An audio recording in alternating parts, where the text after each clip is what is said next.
So the inventory has fallen. It was shipped, as you know, from the LBMA into the COMEX, and there was a condition that required that to fly or boat silver from London to COMEX. Now that's reversed. This whole market, both the gold and the silver, and with the silver backwardation, which means the current price is higher than the future price. Okay, this is putting a huge strain, because what's really happening in here is that the physical markets are overtaking the paper markets. And remember, in the US, that has primarily historically been a paper market, and they can create as much of that paper as they want to. In this discussion, David Morgan and Lynette Zang explore the shifting balance of power between the physical and paper markets in precious metals. For years, the U.S. has relied heavily on paper trading, contracts, futures, and derivatives that far exceed the actual physical supply. But that long-standing imbalance is now changing rapidly. As inventories decline, silver is being physically moved from London's LBMA vaults to the COMEX in the U.S., a rare reversal that highlights the mounting strain on supply. This shift is further intensified by backwardation, a condition where current spot prices are higher than future prices, signaling that investors increasingly value immediate ownership over paper promises.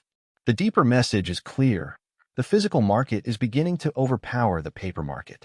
As more buyers demand tangible metal rather than paper contracts, it puts enormous pressure on a system built on leverage and assumptions.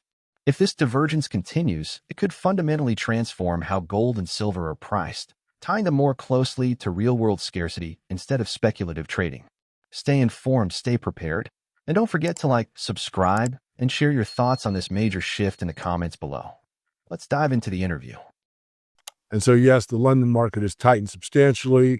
The spreads are tight, but rates are down. The panic has subsided, at least for now. The underlying issue, a world running short of metal, a system built on paper claims, does remain. It's correcting. The physical markets are taking over the paper markets. Now, I know what's happening in the paper markets today. Of course, everything is severely stretched.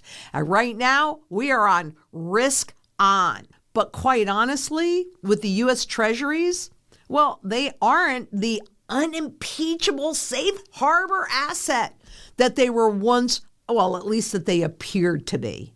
And it's a phenomenon repeated across the bond markets all over the world. Those long-term bonds, we've talked about this quite a lot. And as you can see, the percentage of foreign officials' share of outstanding treasuries, we've talked about this over and over again. They've dropped from over, I think in 2008, we were at 45%, and now we're down to 15%. Hence the stable coins to create a new false market. And what about gold? Well, global central bankers have been loading up on gold, and who knows more about what they're doing, about that devaluation trade. That's the central banker's job, is to devalue the currency, but to do it in a way that you don't notice. But now we're at the end. Silver market is a derivatives market, but behind the derivatives market, there's these 1,000-ounce blocks of silver. They all weigh something different. Very few weigh exactly 1,000 troy ounces. There are usually rough pours somewhere around that. The exact amount of weight is stamped into those bars along with the serial number. So I digress to come back. So the worst of the squeeze appears to be behind us, at least temporarily. And the 29 million ounces that you quoted is accurate, and it's been shipped across the Atlantic. But here's the key. Yeah. That flow represents the market self-correcting, not a collapse. Arbitrage opportunities triggered by the price spread do exactly what they're supposed to do, and that's move metal from where it is not needed to where it is needed the most. Once that silver lands in London, the spread collapses, and that's precisely what we're seeing right here and right now. Now, the estimates of another 100 million or so to normalize the market could be overstated. Why?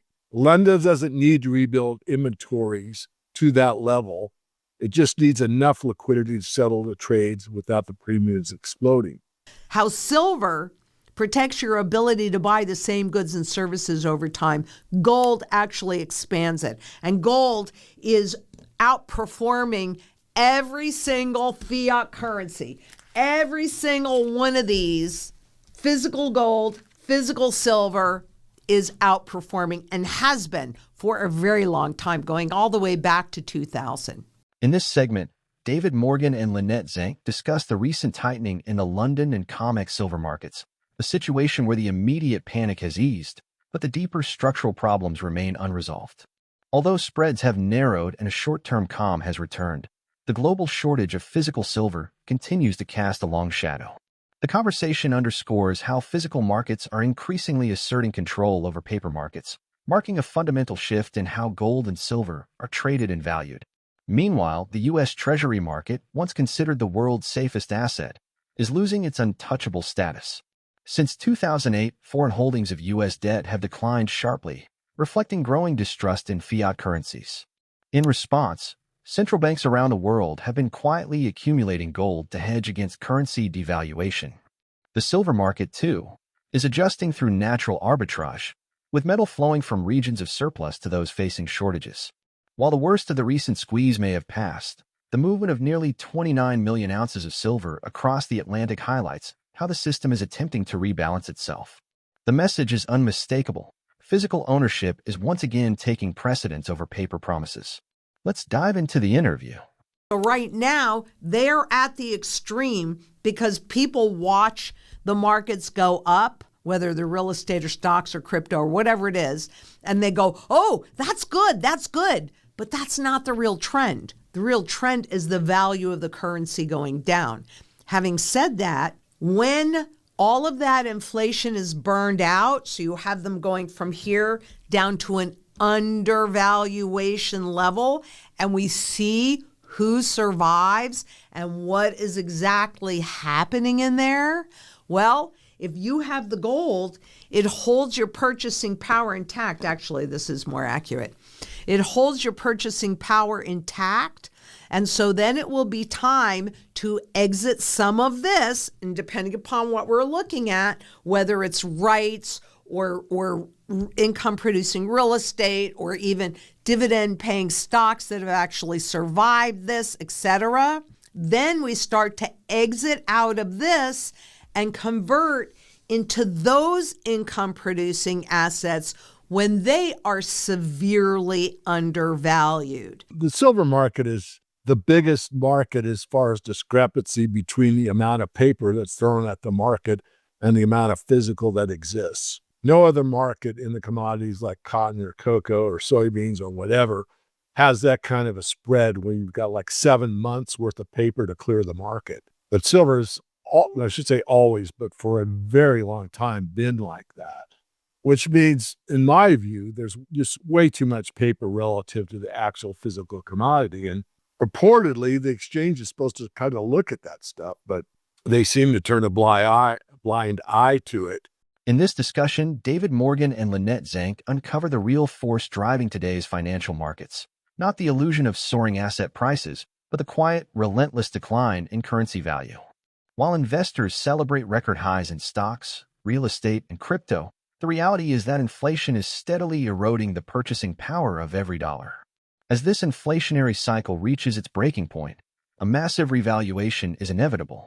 When overinflated assets come crashing back to reality, those who have held physical gold will find their wealth preserved, positioned to reinvest in undervalued, income-generating assets such as real estate or strong dividend-paying stocks once stability returns. The silver market, meanwhile, paints an even more dramatic picture. It remains the most distorted of all commodities, with enormous volumes of paper contracts traded against a limited physical supply. This imbalance has endured for years, largely unchecked by regulators. Yet when the correction comes, it's the holders of real, physical silver who stand to benefit the most. In the end, when paper promises collapse, tangible assets like gold and silver will remain the true stores of value. If you found this discussion insightful, don't forget to like, subscribe, and share your thoughts in the comments below.